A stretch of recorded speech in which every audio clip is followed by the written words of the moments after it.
Muchísimas gracias. Bueno, nosotros siempre hemos puesto que Aragón, y sobre todo a primeros de abril, cuando ya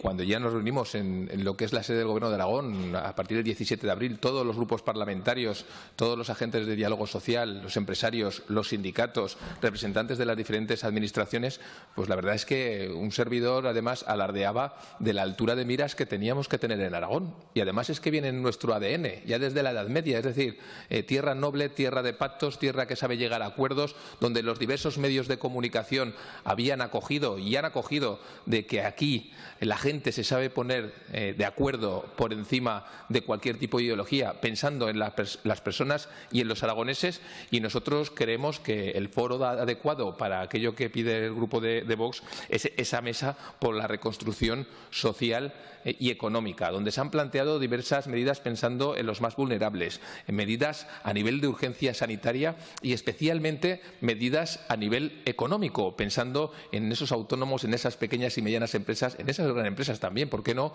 que crean empleo y que dan trabajo estable en Aragón y especialmente también en el medio rural. Nosotros creemos que esta medida que plantea el grupo de Vox viene a hacer una duplicidad de prácticamente de la función que está realizando esa mesa y nosotros creemos y votaremos en contra, por tanto.